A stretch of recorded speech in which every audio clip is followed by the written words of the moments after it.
Hey guys, happy Friday. For the Q&A today, I'm going to answer your questions about head lice, a common and pesky back-to-school problem that is a source of distress for children, parents, and teachers.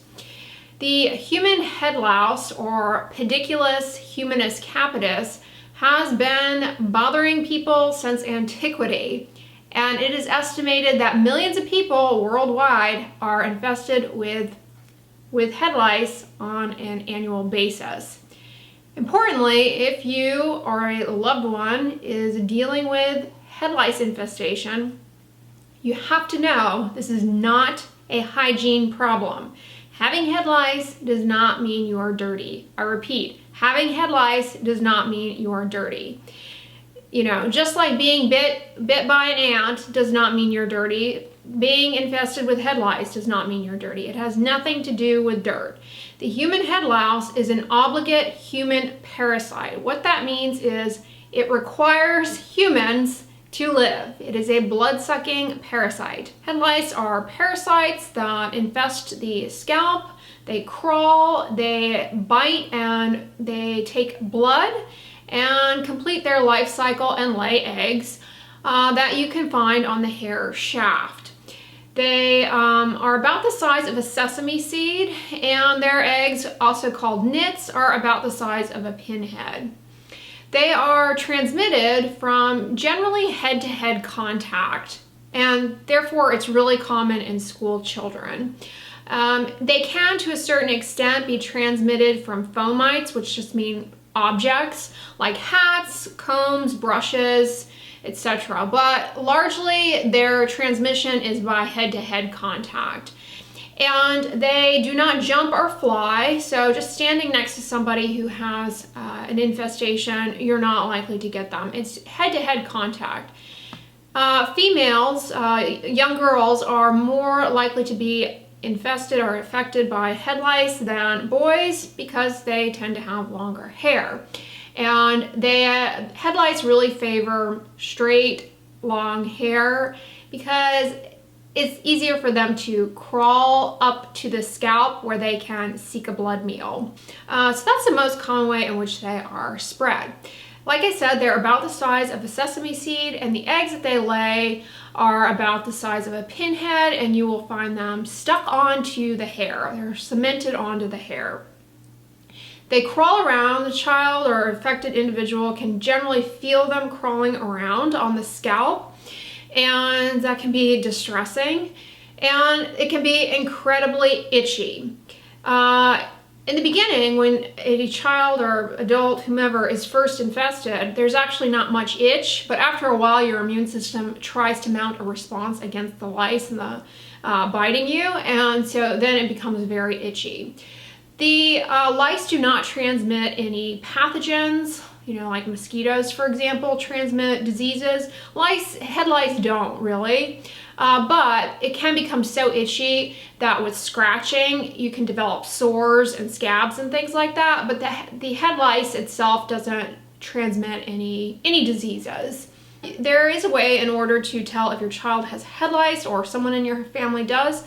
What you want to do is to get a bright light and a fine-tooth comb, and you want to position the individual on a chair underneath the bright light, and then you want to part the hair while the hair is wet. It's important to wet the hair first because that just makes it easier to see the lice or their eggs. You want to part the hair in sections and go through with a fine-tooth comb. You'll be looking for crawling sesame seeds or adherent pinheads. Now, the nits, or the eggs, which are adherent to the hair shaft, they're cemented on the hair shaft. They don't really budge. They're stuck on there. They appear yellowish to brown, but then when they hatch, they're more translucent, clear appearing. And what's important for you to understand is that as you're combing through the hair, there are a lot of things that you might find in the scalp that look like the nits but are not nits. Dandruff, sand, dirt.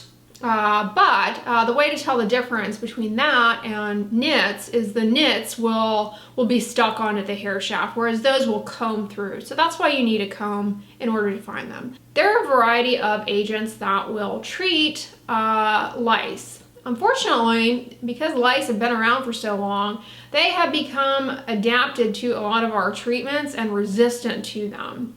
So what you start out treating the lice with at home from the drugstore might actually not be effective. The lice might be resistant to it. But that's a good place to start. They sell over-the-counter lice shampoos that contain pyrethioids. They are derived from chrysanthemums, so they're, you can think of them as all natural.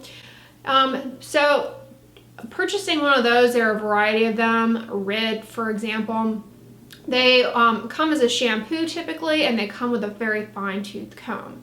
You want to make sure that you follow the directions really carefully and to a T. But in general, some tips for treating this at home with these shampoos is you want to do this while the child or affected individual is fully dressed. This isn't something that you want to use in the shower, and the reason is the active ingredient shouldn't really be used to a large surface area of the body and really should just be focused to the affected area of the scalp.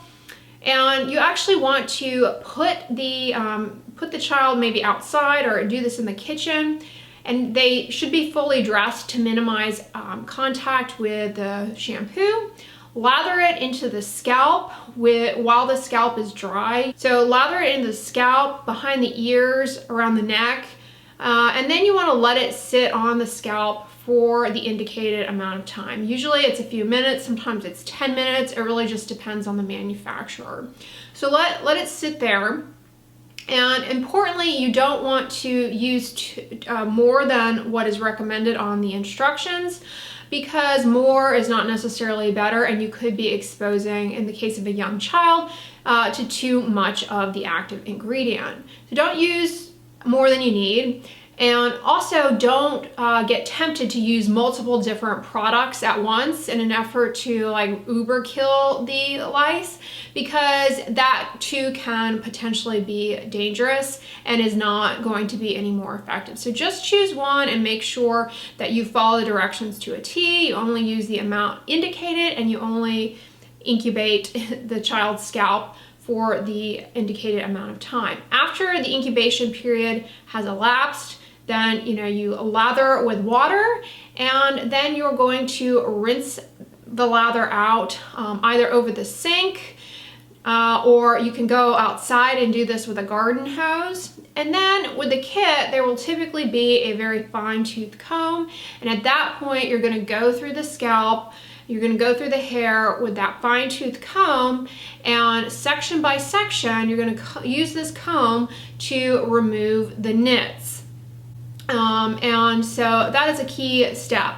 The nits, or the eggs, some of them will already have hatched, and you'll just be removing empty egg cases, but some of them will actually then go on to hatch and complete their life cycle. And when they hatch, then they can reinfect your child again.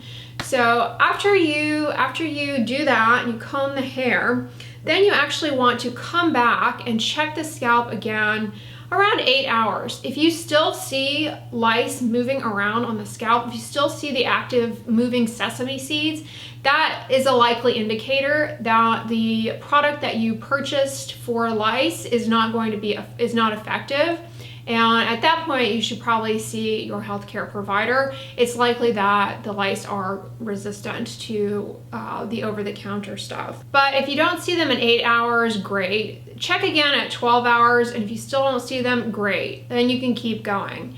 At that point, after you've done the treatment, you don't want to shampoo the hair at all for the next 2 days. And the reason for this is that active ingredient in the shampoo, the treatment, is still on the skin and still going to work, and you don't want to shampoo that off. So don't shampoo the hair for the next 2 days.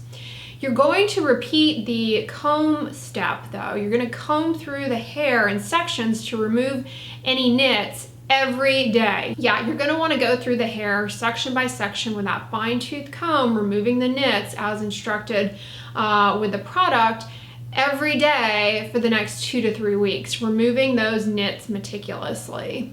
However, anywhere from 7 to 9 days, depending on the product instructions, after your initial treatment, you're going to repeat the shampoo step again. The reason for this is that if any nits have hatched, you're going to want to treat again to get rid of those live lice at that point. So you're going to want to treat again at 7 to 9 days. Then after the second treatment, the same holds true. Don't shampoo the hair for the next 2 days and continue the combing every day for a total of 2 to 3 weeks. Because lice are spread from head-to-head contact, you have to check everyone in your home, and any little playmates that your child may have come in contact with should be checked as well. So you're going to want to check everyone, at least everyone in your family, every day for the next 10 days, just going through their scalp, just as I explained in how to diagnose, where you wet the scalp and you go through it with a fine-tooth comb under a bright light. Check everyone daily for about the next 10 days.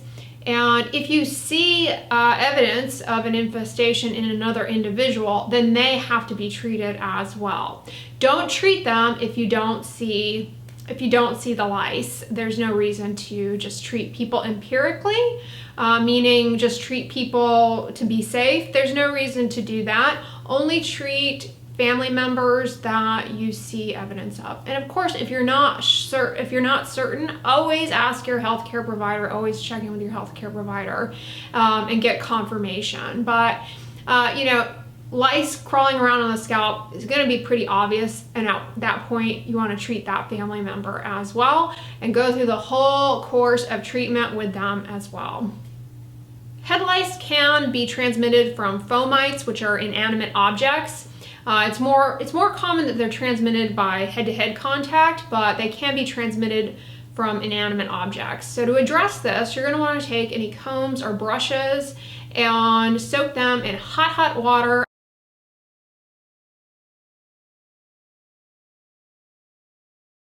for 10 minutes. That will kill any lice or eggs that are stuck on the brushes and combs. For your linens and bed sheets and pillowcases, towels, you're going to want to wash those in the washing machine on the hottest in hot water, and you're going to want to put them in the dryer on the hottest setting and dry them for 10 minutes. That will kill any eggs or lice. For things like the pillow, as well as maybe stuffed animals that can't go in the washing machine but can go in the dryer, you can put those in the dryer at the hottest temperature, this time for about 20 to 30 minutes. Lice and their eggs will not survive without humans after 2 to 3 weeks. So anything else that you can't necessarily put into your washing machine and dryer, what you can do is put it in an airtight bag, Ziploc bag that is airtight, doesn't allow any air. And you can either leave it in the bag for 2 to 3 weeks before taking it out, or you can put it in your freezer overnight and take it out, and that will kill lice. Some things you don't want to freeze, like your phone, for example, but that would be how to deal with the phone. Put it in an airtight bag and ignore your phone for 2 weeks. That would be a way to deal with it. We all shed about 100 hairs a day, so make sure you also vacuum all of your carpets, rugs, floors, and sofas and things like that to remove any hair that might be on those surfaces. And after about 2 weeks, whatever's in the bag will, it's not viable. So again, to reiterate, lice, they don't jump, they don't fly. They crawl, and they largely crawl from head-to-head contact. So that would be the way to kind of delouse your home. So those are all of my tips and tricks, and hopefully I answered your questions. If you have any more, be sure and leave them in the description box, and I'll do my best to get to them. But I want to emphasize, again, this is not a hygiene problem. So if you or a loved one or your child is dealing with a head lice infestation, please know that this has nothing to do with being clean or dirty or not. Head lice don't care. Millions of people annually are infested with head lice. It requires us, it loves us, and some people just happen to be unfortunate and be infested. So if you have a young child in particular that is coping with this back to school season, I would encourage you to just gently, continuously remind them and let them know this has nothing to do with anything they did wrong or anything about their hygiene or anything like that. Yeah, it's very distressing for everyone to go through, having to do the combing thing, the shampoo thing. It's very stressful. I mean, it's very stressful. So, you know, if you are a caregiver of a child in particular that has this, just, you know, taking a step back and reassuring them that it's okay, it's nothing that you did wrong, you're not bad, you know, this has nothing to do with you, it's just you happen to be unlucky and have this, can really be helpful, because it can definitely wound a child's ego to go through this. It can be very socially isolating. I hope this video was helpful to you guys. Have a great back to school year, and if you liked it, give it a thumbs up, share it with your friends, and as always, don't forget, sunscreen and subscribe. I'll talk to you guys tomorrow. Bye.